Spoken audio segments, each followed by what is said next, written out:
Finally, we found ourselves in the shower. We're gonna shower floor. That build-up is a little bit different. So on the top of the regular spray detergent, which we're gonna pre-spray, we can use alternatively. You don't have to use all of them, but you can use alternatively SOS pads, steel wool, or of course a scrubbing pad. We can also use Comet powder.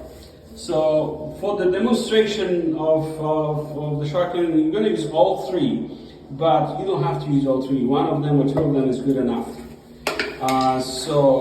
We use the brush to pre-scrub it.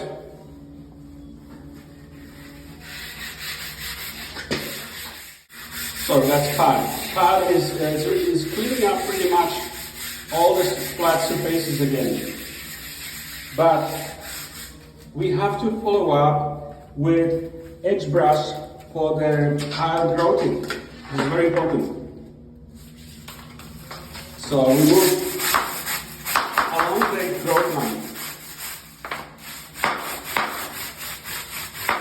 To add the agitation, we can use the steel wool.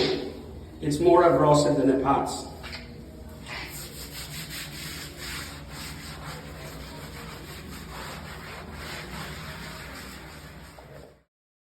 Now the last element is to rinse all the showers thoroughly, release all the detergents. You can see the big improvement on the floor surface. And finally, fine-tuning. Fine-tuning includes the soap dish, any fixtures, and some doors. So we pre-spray all the detergents, use a scrubbing sponge.